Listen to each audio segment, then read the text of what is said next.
Seperti biasa, langsung saja ya. Untuk memulai acara yang selanjutnya, materi yang kedua ini, mari kita ucapkan basmalah bersama-sama terlebih dahulu. Bismillahirrahmanirrahim. Untuk yang selanjutnya, saya serahkan ke moderator ya. Silahkan kepada Ikmawan Naufal. Ya, terima kasih. Saya akan membacakan kurikulum vitae dari Ayahanda Ating Suwardi. Nama lengkap Ating Suwardi, tempat tanggal lahir Tasikmalaya 4 Desember 1974. NBM 744013. Alamat Jalan Situ Batu C6 Buah Batu. Nomor telepon 0878 2201 6156. Pendidikan formal STM Sukamulya tahun 1986 di Singaparna. MTS Muhammadiyah tahun 1989 di Bandung. Madrasah Aliyah 1992 di Garut. LPBA D1 1993 di Garut. S1 Usuluddin Dakwah 1998 di Bandung. S2 Studi Al-Quran UIN 2007 di Bandung. Organisasi di Pemuda Muhammadiyah 1998 sampai 99 IPM di Pesantren Muhammadiyah Bandung. 1993 sampai 1994 Ketua PCPM Regol. 1994 sampai 1998 Ketua PCPM Regol.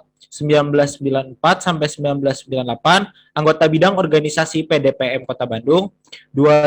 1998 sampai 2002 Ketua Bidang Organisasi PWPM Jawa Barat.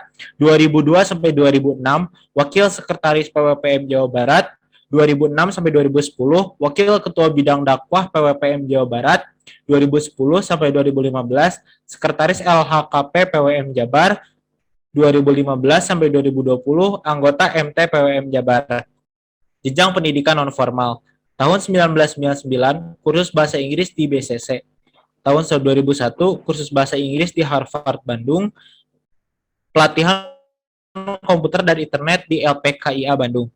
Jenjang pendidikan kader Muhammadiyah. Pelatihan melatih dewasa di Yogyakarta tahun 1998. Pelatihan kader mubalik di Yogyakarta tahun 1999. Pelatihan kader tarjih di Yogyakarta tahun 2000. Pelatihan pelatih di Yogyakarta tahun 2001. Pelatihan dai muda di Jakarta tahun 2007. Pelatihan yang berkaitan dengan masalah sosial. Tahun 2005, pelatihan para pengurus panti di Wisama Ciburuy oleh Dinas Sosial Kabupaten Bandung. Kepada Ayahanda Ating, dipersilakan.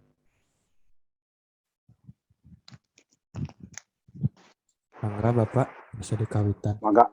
Iya. Maaf ganti ini koneksi buruk, ganti lagi sama HP yang satunya. Siap. Assalamualaikum warahmatullahi wabarakatuh. Waalaikumsalam. Waalaikumsalam warahmatullahi wabarakatuh. Ya, anak-anakku sekalian, di pelatihan kader dasar Melati 1 ya. Kedengaran suaranya? Benar, Pak. Pak. Ya, kebetulan saya hari ini sedang berada di Tasikmalaya, di pesantren At-Tajdid. Ini di belakang pesantren, di belakang kantinnya. Alhamdulillah, wassalatu wassalamu ala rasulillah wa ala alihi wa sahbihi wa man tabi'ahum bi ihsanin ila yaumil qiyamah amma ba'd.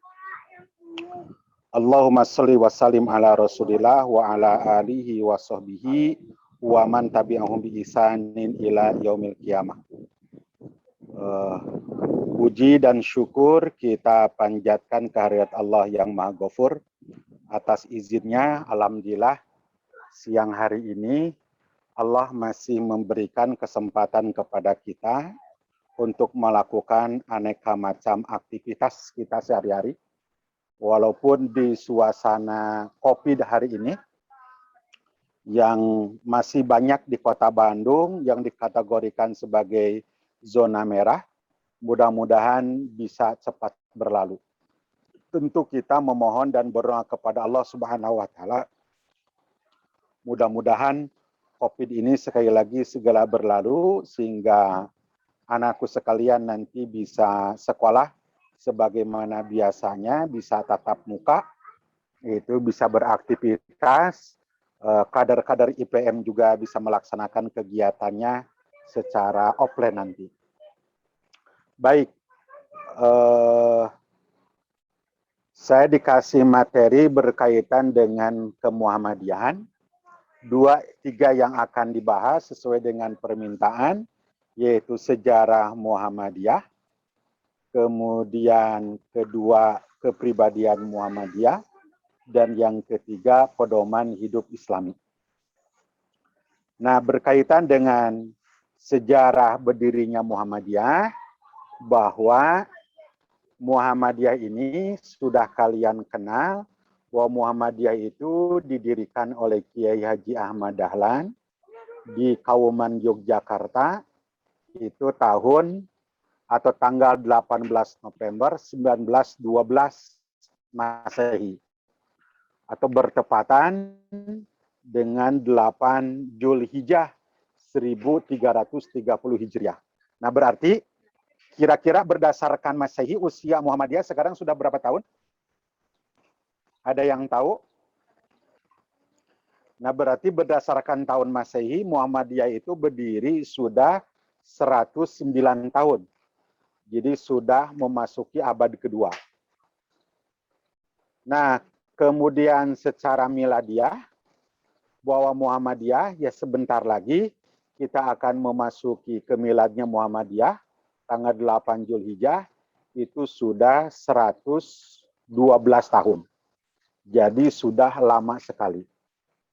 Nah, dari sekalian para kader pelatihan dasar Melati 1, bahwa kalau kita lihat organisasi-organisasi besar yang ada di Indonesia, itu Muhammadiyah, NU, Persis, dan yang lainnya, bahwa dari ketiga organisasi yang besar yang ada saat ini, Muhammadiyah jauh lebih dulu, karena lahir tahun 1912.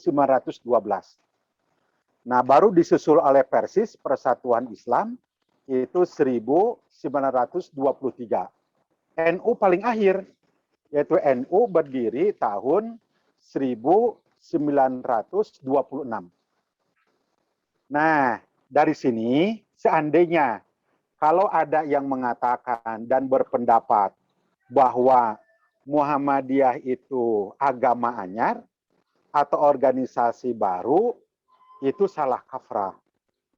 Jadi sekali lagi Muhammadiyah berdiri jauh lebih dulu dibandingkan dengan Persis, dibandingkan dengan NU, Nahdlatul Ulama. Jadi Muhammadiyah sekali lagi berdiri tahun 1912 Masehi ini. Nah, Kiai Ahmad Dahlan sendiri itu lahir tahun 1868. Ada yang mengatakan juga 1869. Yang nama awalnya, masa mudanya dulu namanya Muhammad Darwis. Ya, anakku sekalian sudah pada hafal. Itu Muhammad Darwis. Itu nama kecil Kiai Ahmad Dahlan. Kemudian beliau menunaikan ibadah haji. Setelah pulang dari ibadah haji, beliau dikasih nama menjadi Ahmad Dahlan. Kemudian dikasih gelar lagi menjadi Kiai Haji Ahmad Dahlan. Nah, itu berkaitan dengan lahirnya Muhammadiyah. Nah, kemudian selanjutnya apa sih yang dimaksud dengan Muhammadiyah? Muhammadiyah itu adalah asal dari dua kata, Muhammad dan Ya'tun atau Ya nisbah. Muhammad artinya Nabi Muhammad Shallallahu Alaihi Wasallam. Sedangkan Ya-nya disebut dengan Ya nisbah atau Ya yang disifatkan kepada Kangjeng Nabi Muhammad. Sehingga pengertian dasarnya Muhammadiyah itu adalah pengikut Nabi Muhammad. Nah, sedangkan menurut istilah Muhammadiyah itu adalah bahwa yang dimaksud Muhammadiyah itu adalah gerakan Islam, dakwah amar ma'ruf nahi mungkar, itu dan tajdid yang sesuai dengan ajaran dan as-sunnah. Itu yang dimaksud dengan Muhammadiyah. Itu. Nah, kenapa Muhammadiyah itu lahir? Itu. Nah, ini barangkali yang harus dipahami secara historis, secara sejarah. Muhammadiyah lahir di bumi pertiwi ini itu oleh Kiai Ahmad Dahlan dan kawan-kawan. Itu kita harus melihat sejarah secara sosiologis, geografis, dan ideologis. Itu. Nah, secara sosiologis, bahwa Muhammadiyah lahir ketika itu di Indonesia terjadi kemiskinan, kebodohan, dan kejumudan akibat dari penjajahan Belanda. Yang saat itu jarang sekali pribumi yang terpanggil hatinya untuk segera ingin mengeluarkan bangsa Indonesia, dalam kurung khususnya kaum muslimin, itu dari kemiskinan, dari kebodohan, dari kejumudan akibat dari penjajahan Belanda ini. Ini faktor sosiologis. Kemudian faktor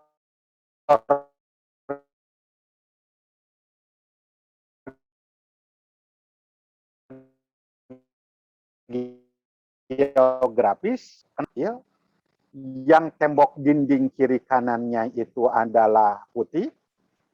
Kemudian penduduknya saat itu sudah banyak juga. Itu dikatakan sebagai penduduk Jogja yang paling padat.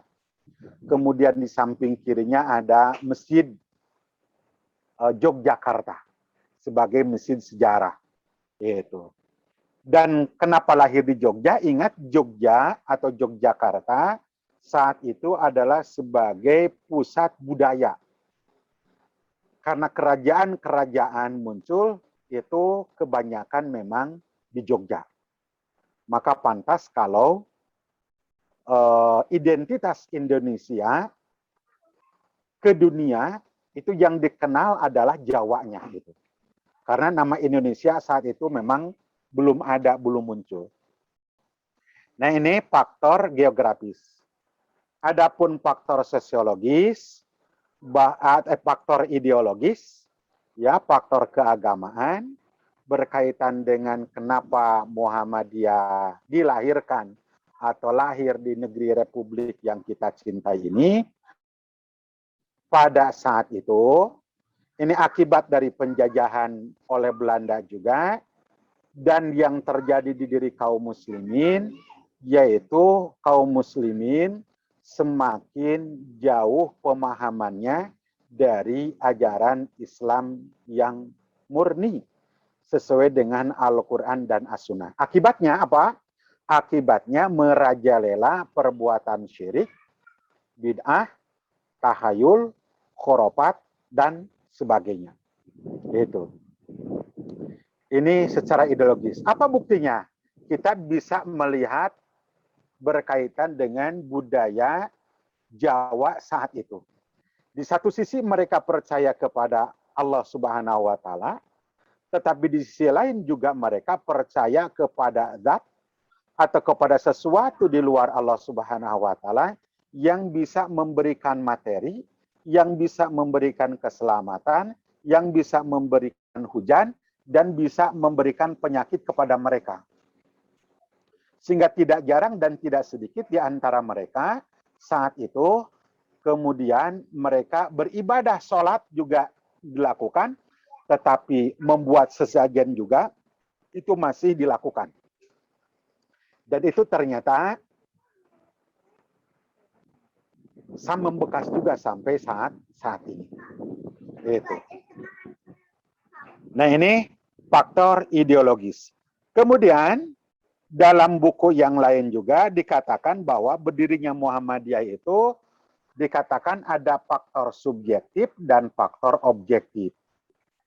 Nah, faktor subjektif itu adalah berkaitan dengan, kebetulan di sini yang saya share itu belum komplit karena kebetulan mohon maaf rusuh kemarin akan pergi ke Tasik itu karena tiba-tiba tidak ini dari sebelumnya, berkaitan dengan perenungan Kiai Haji Ahmad Dahlan. Kebetulan dia juga tahun 2011 sudah mendirikan sekolah Al-Wusta, sekolah tingkat menengah pertama, yaitu bahwa beliau setelah merenung berkaitan dengan ayat-ayat Al-Quran, berkaitan dengan tadabbur, kemudian merenung juga berkaitan dengan hadis Kangjeng Nabi yang teksnya tafakkaru fi khalqillah wala tafakkaru fi dzatillah. Kemudian juga dia membaca dan merenungi serta mengkaji surat Ali Imran ayat 104 yang artinya kalian semua sudah hafal, yaitu yang artinya hendaklah di antara kalian ada segolongan umat yang menyeru kepada itu amar ma'ruf dan nahi munkar. Ya'muruna bil ma'rufi wa yanhauna 'anil munkar. Maka dari sini Kiai Ahmad Dahlan punya prinsip dan punya sikap bahwa untuk menegakkan amar ma'ruf nahi munkar dan menegakkan itu an-nahyu itu ya dari kezaliman itu perlu dibentuk sebuah komunitas. Kenapa demikian? Dia juga membaca dari pernyataan Ali bin Abi Thalib bahwa itu al-haqqu bila nizamin golabatil batilu binidomin. Kebenaran, sehebat apapun kebenaran, itu ketika kita ingin menegakkannya, tetapi tidak disertai dengan bingkai bangunan yang kokoh, yang disebut dengan organisasi, itu bisa dikalahkan oleh kebatilan yang terorganisir. Maka dari sinilah dia mengajak dengan teman-temannya, kemudian atas usul yang lain, itu kemudian diberi nama Muhammadiyah. Maka akhirnya diterbitkanlah dan dideklarasikanlah yang disebut dengan organisasi Muhammadiyah. Nah ini berkaitan dengan faktor objektif. Itu. Dan subjektifnya, faktor subjektifnya itu baik itu masalah internal maupun eksternal. Tadi kalau internal berkaitan dengan keadaan kaum muslimin itu yang jumud, ya, merajalelanya perbuatan syirik dan sebagainya, itu faktor eksternalnya berkaitan dengan bangsa kita yang saat itu dijajah oleh Belanda. Nah, maka lahirlah sekali lagi ini yang disebut dengan Muhammadiyah. Nah, ini berkaitan dengan sejarah Muhammadiyah. Yaitu. Nah, sekali lagi, adik-adik sekalian perlu dipahami bahwa dari 3 organisasi yang besar ini di Indonesia, Muhammadiyah, Persis, dan NU, sekali lagi perlu kalian tegaskan bahwa Muhammadiyah jauh lebih dulu didirikan dibandingkan dengan 2 organisasi tadi. Jadi Muhammadiyah tahun 1912, Persis tahun 1923, kemudian NU 1926. Itu. Nah, ini barangkali berikutnya, ini yang menjadi ciri pembeda antara organisasi Muhammadiyah, organisasi Persis, dengan organisasi NU dan organisasi lainnya. Maaf, ini hanya menurut saya pribadi, itu gerakan organisasi yang memiliki sifat kepribadian yang komplit yang ada di Indonesia itu hanya Muhammadiyah. Saya baca anggaran dasar anggaran rumah tangga di Persatuan Islam dan di NU itu belum punya itu yang disebut dengan kepribadian Muhammadiyah. Nah, berkaitan dengan kepribadian Muhammadiyah, nanti kalian bisa dibaca berikutnya. Jadi apa yang dimaksud dengan kepribadian Muhammadiyah itu? Jadi kepribadian Muhammadiyah itu adalah ciri identitas. Itu ya, ciri identitas. Itu yang melekat dalam organisasi Muhammadiyah dan untuk membedakan dengan yang lainnya. Contoh, kalau saat ini yang disebut dengan kepribadian Ketua Umum PC IPM Lengkong. Itu ya, Kang Erwin. Apa kepribadian Mas Erwin? Misalkan pandai membuat syair, pandai membuat lagu, ya. Jadi itu akan melekat dalam dirinya. Itu akan melekat. Nah, itu berkaitan dengan kepribadian yang sifat itu. Atau ciri identitas dari kepribadian Muhammadiyah.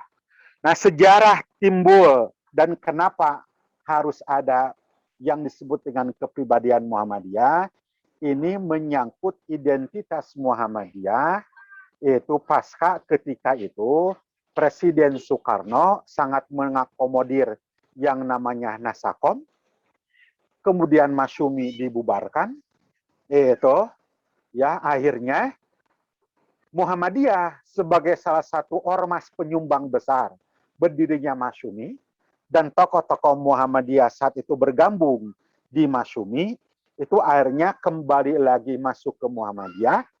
Nah, kemudian terjadilah berkaitan dengan apa yang menjadi jati diri Muhammadiyah itu. Nah, akhirnya itu berdasarkan hasil muktamar itu diusulkan berkaitan dengan apa yang dimaksud dengan jati diri Muhammadiyah itu. Nah, sifat kepribadian Muhammadiyah atau jati diri Muhammadiyah itu dikenal dengan 10 sifat Muhammadiyah atau 10 kepribadian Muhammadiyah. Nah, itu yang bisa dibaca di sana, nanti bisa di copy gitu. Nah, 10 sifat kepribadian Muhammadiyah itu pertama, bahwa kepribadian Muhammadiyah itu muncul itu beramal dan berjuang untuk perdamaian dan kesejahteraan. Sampai kapan? Sampai bumi ini selesai. Sampai hari kiamat. Jadi sampai detik ini, Muhammadiyah muncul dan ada di bumi pertiwi ini untuk berjuang dalam rangka menegakkan perdamaian dan kesejahteraan. Apa buktinya? Itu dengan kepribadian Muhammadiyah itu apa Muhammadiyah sudah melakukan? Sudah. Itu. Bukti perdamaiannya apa? Muhammadiyah berkali-kali menyampaikan di sidang OKI, ya, organisasi Islam tingkat dunia, dan begitu juga di sidang PBB, yaitu Muhammadiyah sebagai organisasi siap menjadi penengah untuk daerah-daerah yang saat ini terjadi konflik. Ya, termasuk Muhammadiyah sudah mengusulkan ingin menjadi juru damai antara Palestina dan Israel. Walaupun oleh PBB belum diberikan. Tapi kalau OKI itu organisasi Islam tingkat dunia itu sudah memberikan rekomendasi. Itu tingkat internasional. Gitu. Nah, berkaitan kesejahteraan, saat ini kan Muhammadiyah itu dengan berdirinya panti asuhan yang ada di mana-mana, itu sebagai dasar untuk ikut mensejahterakan warga atau kaum muslimin khususnya, supaya mereka yang tidak bisa sekolah, para agnia yang saat ini belum terkoordinir bisa dikoordinir, sehingga sebagian dari apa yang mereka miliki itu bisa disampaikan secara tepat dan diberikan kepada mereka yang lebih berhak untuk menerimanya. Ini yang telah dilakukan oleh Muhammadiyah. Kemudian yang kedua, itu bahwa Muhammadiyah itu punya prinsip, ya, punya identitas, memperbanyak kawan, dan mengamalkan ukhuwah Islamiyah. Nah, jadi pelajar Muhammadiyah itu harus banyak kawan. Pelajar Muhammadiyah itu harus ukhuwah Islamiyah, menjalin tali silaturahim yang didasari oleh landasan Islam. Tidak boleh kita di perkawanan berteman dengan kawan-kawan, baik itu di sekolah, di luar sekolah, di rumah, di lingkungan, itu berkawan dinilai karena status sosial, tidak boleh. Itu bukan ciri sifat kepribadian Muhammadiyah dan bukan ciri dari sifat pelajar Muhammadiyah. Jadi pelajar Muhammadiyah itu harus siap bergaul dengan siapapun tanpa mengenal status sosial.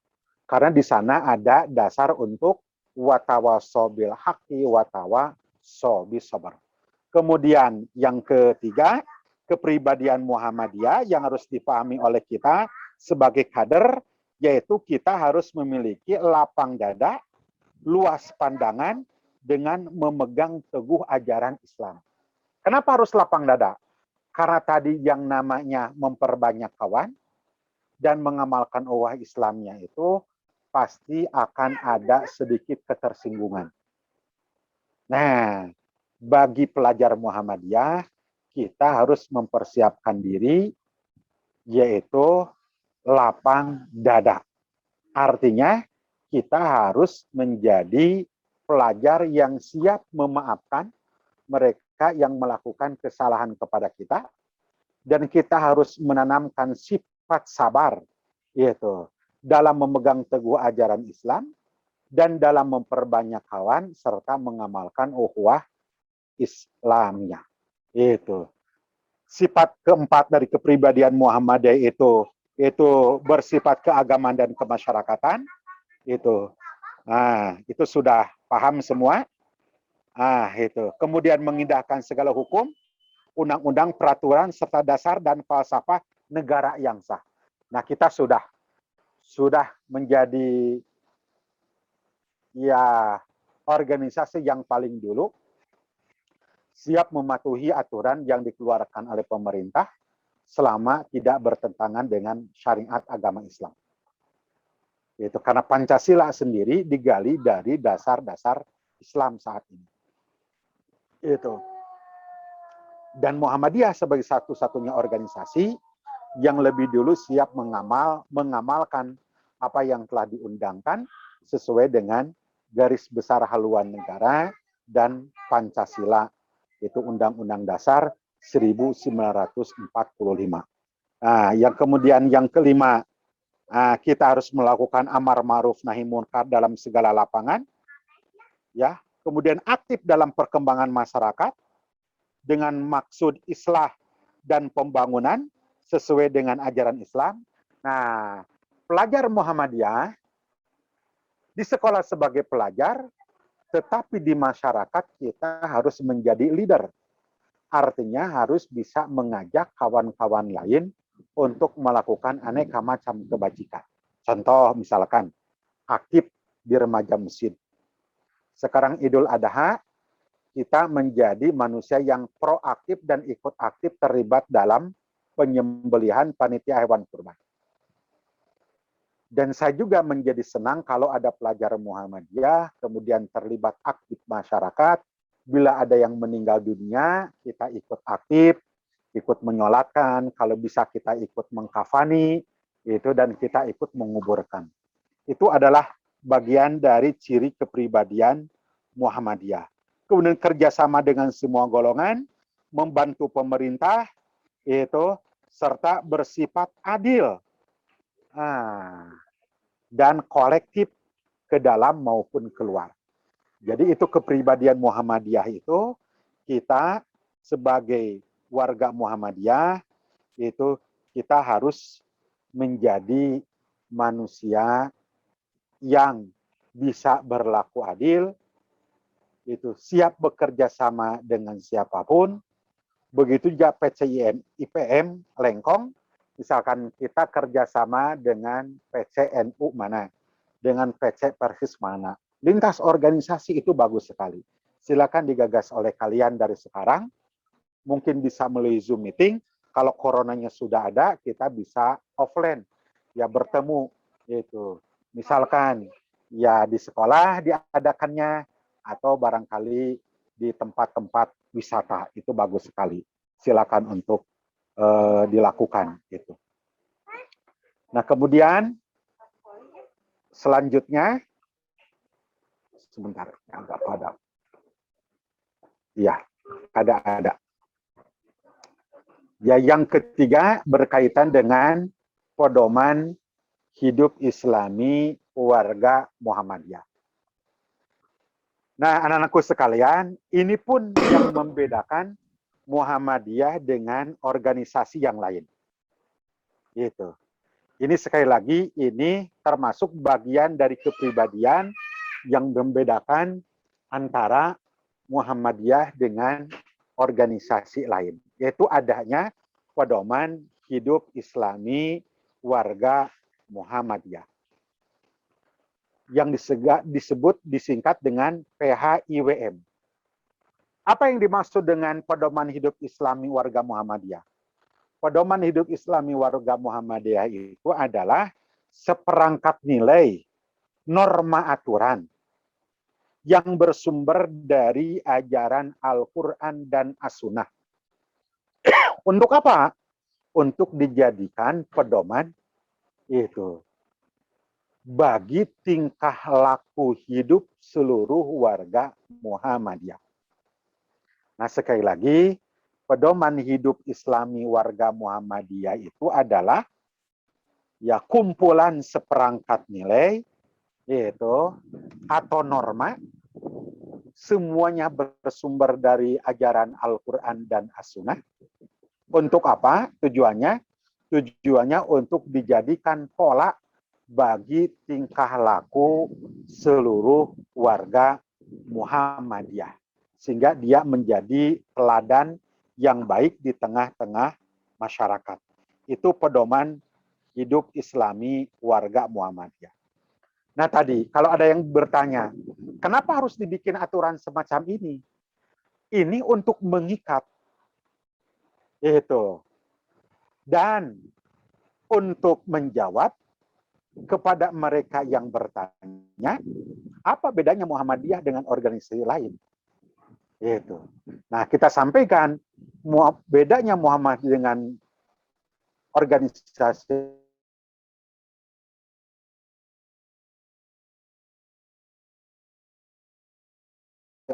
lain, bahwa Muhammadiyah itu sebenarnya landasan dan sumbernya itu ada dari Al-Quran dan Sunnah as-Sahihah. Jadi sunnah yang sahih. Gitu. Nah, untuk apa kepentingannya? Nah, itu. Kepentingannya sekali lagi bahwa kita ini hidup di dunia ini, terutama hidup di republik yang kita cintai ini, zaman berkembang begitu saja. Teknologi berlalu begitu cepat sekali. Maka bagi kita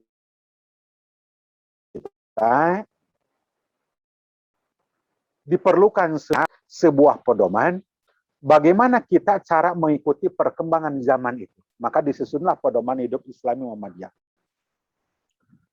Nah, bagaimana kalau saya mau langsung membaca kepada Al-Quran dan As-Sunnah? Silakan. Bagi yang sudah memiliki ilmu tafsir, ilmu mustalahul hadis, membaca seluruhnya silakan. Karena dari sini juga kita ambil itu beberapa pedoman dari Al-Quran dan As-Sunnah, silakan untuk dicocokkan kembali. Gitu. Silakan untuk dicocokkan kembali. Ya. Jadi ini, jadi kepentingannya adalah untuk warga kita, warga Muhammadiyah, itu yang membutuhkan itu pedoman dalam kehidupan sehari-hari. Kenapa demikian? Tujuan ini didasarkan kepada situasi pertama. Ya, pertama berkaitan dengan ya tujuan ideologis di mana kepentingan akan daya pedoman yang dijadikan acuan segenap warga Muhammadiyah sebagai penjabaran dan keyakinan hidup Islami warga Muhammadiyah. Itu yang paling utama. Kemudian yang kedua, nah perubahan-perubahan sosial dan politik yang terjadi di negeri ini yang harus disikapi oleh kita. Dengan adanya pedoman hidup Islami warga Muhammadiyah, orang Muhammadiyah tidak kehilangan jejak, tidak kehilangan rambu-rambu, tidak kehilangan penunjuk jalan. Tinggal kita membaca pedoman hidup Islami warga Muhammadiyah. Itu. Nah, sifatnya, sifatnya dari pedoman hidup Islami warga Muhammadiyah ini adalah ini mohon maaf ada gangguan. Sifatnya jadi berkaitan dengan pedoman hidup Islami Muhammadiyah itu memiliki kriteria. Pertama, mengandung hal-hal yang bersifat pokok prinsip. Ya, dalam acuan nilai dan norma. Kedua, bersifat pengayaan, aktual.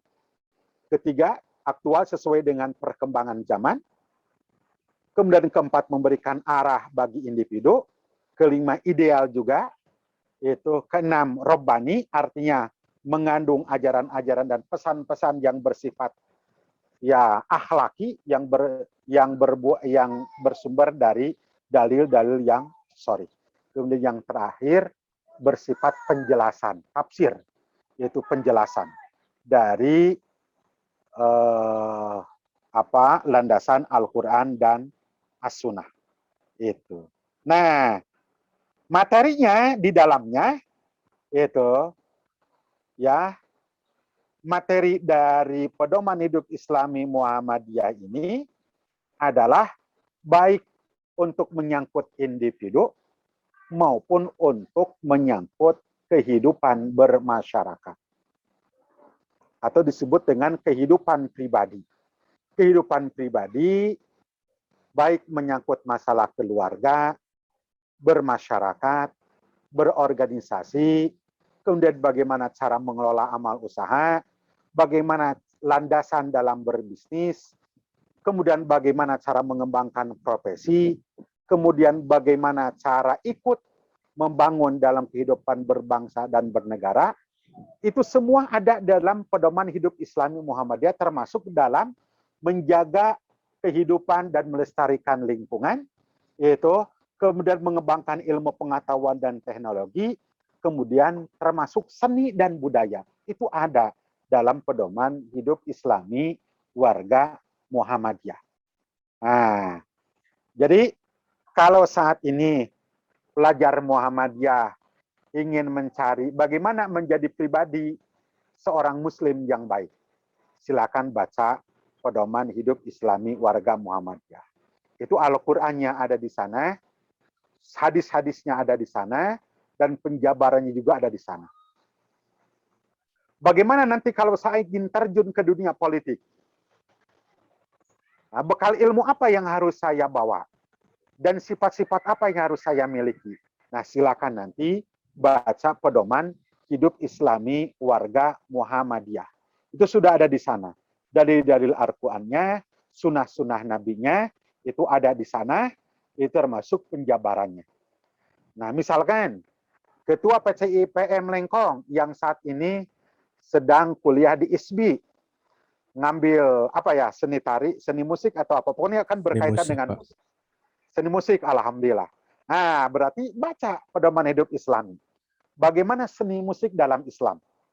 Nah, baca yang bagian K itu, kehidupan dalam seni dan budaya.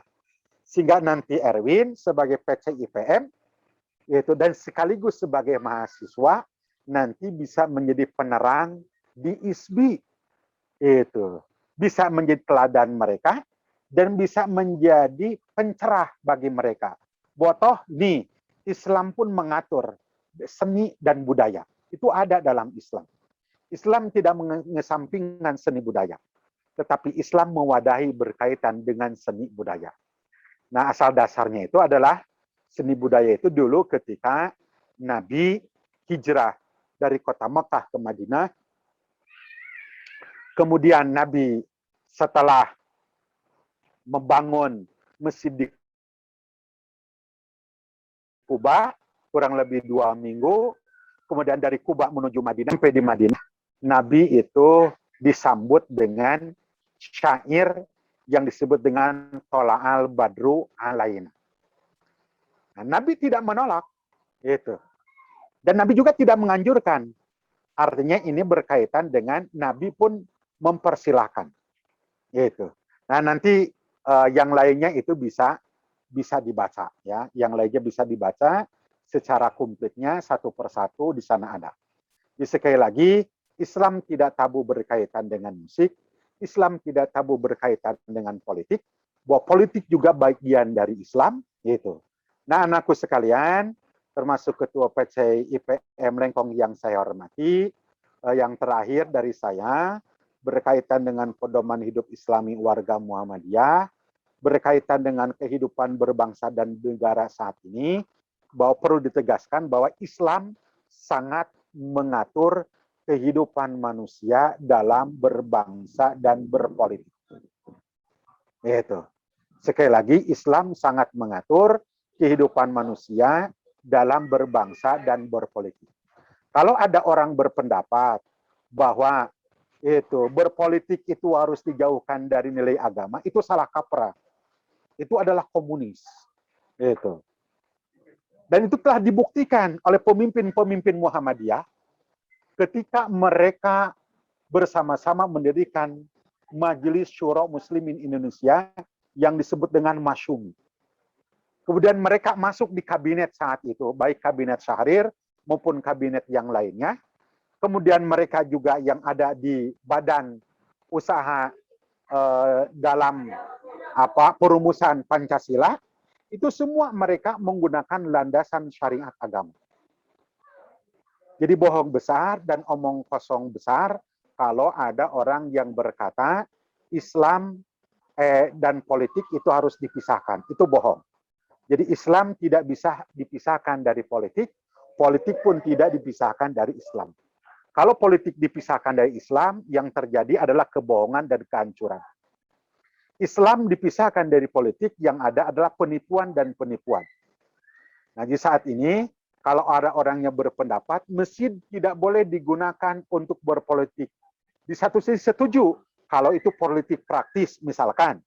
Politik praktis itu begini, kalau pemilu diumumkan dalam khutbah Jumat, atau pengumuman di masjid, tolong coblos ini. Itu tidak boleh, memang betul. Itu politik praktis. Tetapi di masjid kita berbicara tentang politik, tentang sifat-sifat pemimpin yang harus kita pilih, tentang sifat-sifat pemimpin yang harus kita jauhi, ya pemimpin yang jelek yang harus kita jauhi. Itu harus. Karena Al-Quran sendiri juga membicarakan berkaitan dengan kejahatan Fir'aun. Ya, kedurhakaan Firaun. Untuk apa Allah membicarakan begitu dalam berbagai surat? Itu supaya dijadikan pedoman, dijadikan acuan untuk kaum muslimin berikutnya, itu bahwa punya pemimpin seperti Firaun itu tidak bagus, alias tidak boleh. Itu. Dan Al-Quran juga menggambarkan bagaimana sifat kepemimpinan seorang raja biasa-biasa yang disebut dengan Jalut. Oleh Allah diangkat. Untuk apa? Untuk dijadikan pedoman. Walaupun dia seorang petani, tetapi memiliki sifat kepribadian, sifat yang jujur, tanggung jawab, tidak berdusta, oleh Allah SWT diangkat ke permukaan untuk dijadikan contoh dan teladan. Jadi oleh karena itu, dengan adanya PHIWM, Pedoman Hidup Islami Warga Muhammadiyah, maka pelajar Muhammadiyah dari sekarang harus melek politik. Harus mau belajar tentang politik dan tidak boleh dijauhi politik. Dan harus dikuasai oleh kita. Kalau tidak, akan dikuasai oleh orang-orang lain. Bagaimana caranya dari sekarang? Belajar dulu, otodidak silakan. Apa yang disebut dengan politik. Itu menurut syariat ajaran Islam. Itu. Bagaimana ciri kepribadian seorang pemimpin yang baik? Maka pantas kalau kata Nabi bersabda bahwa nanti di akhirat Allah akan memberikan perlindungan kepada tujuh golongan. Ada yang mengatakan 8. Salah satunya adalah al-imamul adil. Pemimpin yang adil itu akan mendapatkan itu naungan di sisi Allah Subhanahu wa taala. Nah, mudah-mudahan kalian sekarang sebagai kader IPM khususnya di cabang Muhammadiyah Lengkong itu menjadi kader bangsa, menjadi kader umat, ya kader bangsa di samping kader politik, itu menjadi teladan di masyarakat. Dan jangan lupa kalian juga dari sekarang mencoba belajar dan sering membaca dan harus punya di rumah berkaitan dengan pedoman hidup Islami warga Muhammadiyah.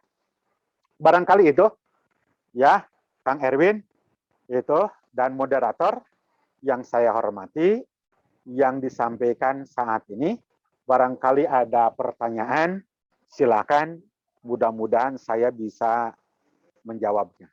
Jadi mohon maaf kalau ada suara-suara lain ini. Ya silakan.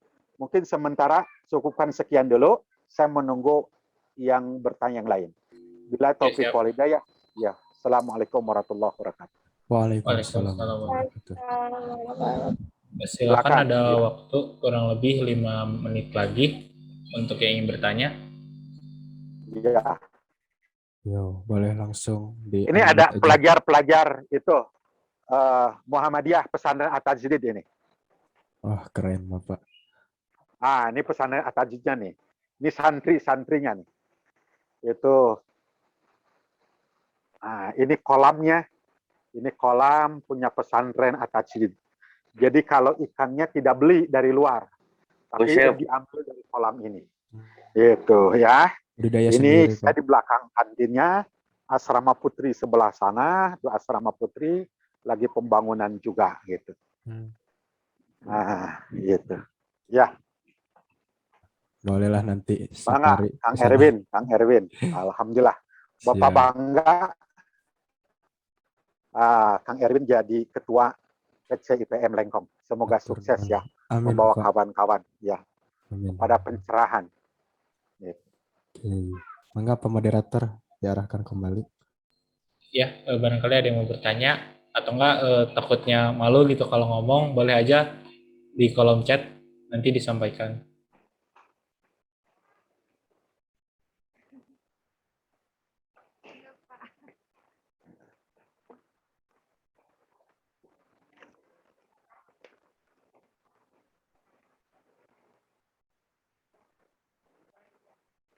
Tapi suara saya tadi jelas ya?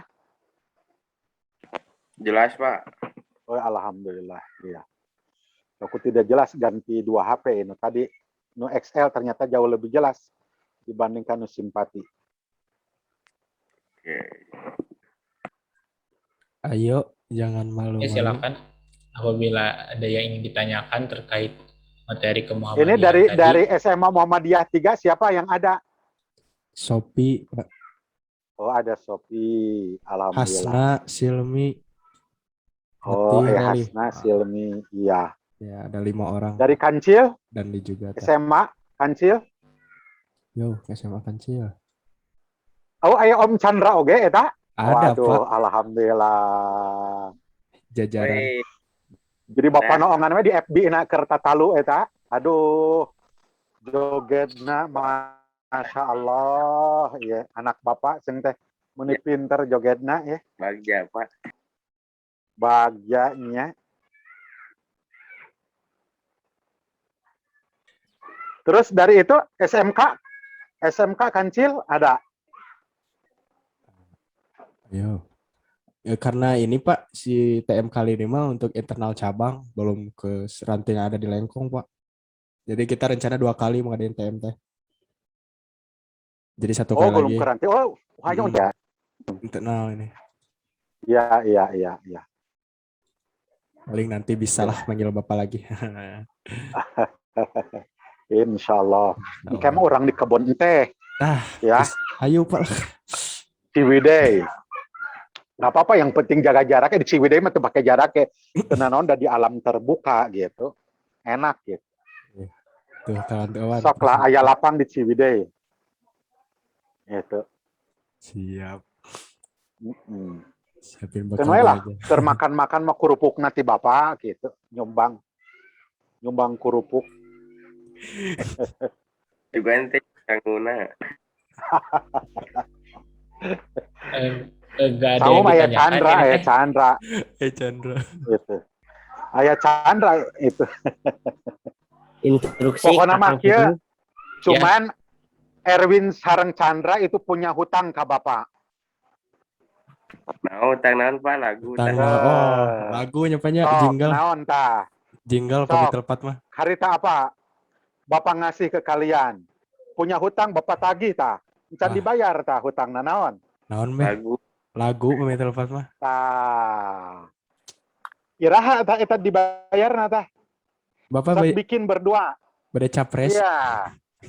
Iya. Ayo atuh. Gak gini sekarang mah. Ganti judulnya berkaitan dengan IPM Lengkong, keberadaan IPM Lengkong atau SMA Muhammadiyah 3, silakan gitu. Siapalah insyaallah nanti sama Iya. Chandra digarap Iya. barengan. Mun butuh dana 100.000 wae mah disumbang ku Bapak lah. Alhamdulillah. Oke, mangga Pak Moderator, arahkan kembali. Iya. Itu Ahmad tadi mau nanya itu gimana? Instruksi mau nanya, kan Oh iya tadi boleh. ada pendiri Muhammadiyah, kan dulunya teh asalnya namanya teh Muhammad Darwis. Kenapa bisa diganti jadi Kiai Haji Ahmad Dahlan? Oh iya, iya. Betul, betul.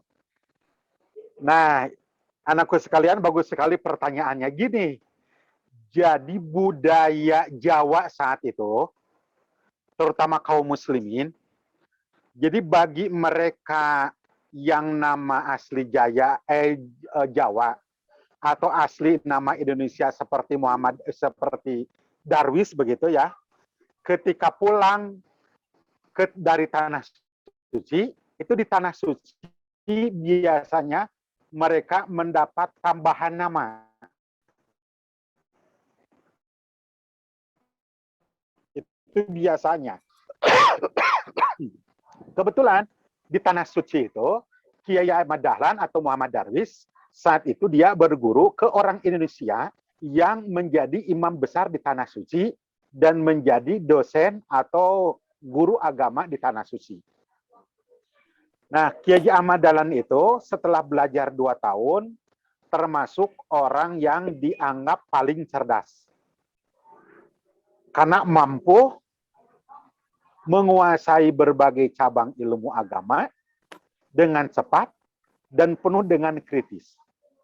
Maka sebagai bentuk penghormatan dari gurunya dan ditulis dalam sebuah surat untuk disampaikan kepada sesepuh, itu yang disebut khotib, itu imam masjid di Kauman, itu bahwa Muhammad Darwis dikasih gelar atau tambahan nama menjadi Ahmad Dahlan. Itu saat itu. Maka begitu pulang Kiai Ahmad Dahlan ke Jogja, beberapa hari setelah pulang, kemudian dia menghadap penghulu, termasuk bapaknya juga, menyampaikan surat berkaitan dengan pemberian nama itu. Akhirnya mereka pun begitu hormat sekali itu kepada pemberian nama itu, sehingga oleh mereka istilah kita mungkin disalamatkan gitu ya. Itu bersyukuran bahwa Kiai Muhammad Darwis itu ganti nama menjadi Ahmad Dahlan. Itu saat itu. Jadi sesuai dengan budaya pada saat itu. Mungkin kalau saya lahir pada saat itu, pulang dari haji bisa jadi belajar di sana, saya juga dikasih nama gelar yang lain. Gitu. Dan juga mungkin sama, kalau pulang dari tanah suci saat itu dikasih nama yang lain, itu sudah terbiasa itu. Itu sudah terbiasa. Itu mungkin faktor sosiologisnya mungkin supaya lebih islami dan mudah ditulis dalam sastra Arab atau ejaan bahasa Arab. Gitu. Chandra misalkan jadi Muhammad apa gitu ya. Nah, itu kebiasaan saat itu. Gitu. Itu barangkali jawaban dari saya. Gitu. Mangga Ya, yang lainnya tuh. terima kasih. Bilih hoyong Pada hari mancing, telah hayu bertanya kita dan mancing.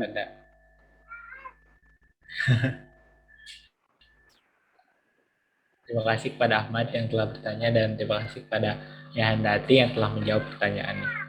Mungkin karena waktunya sudah habis ya.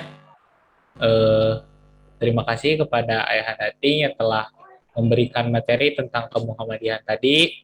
Semoga dapat bermanfaat dan dapat Amin diamalkan ya Allah. di dalam kehidupan kita sehari-hari. Gitu.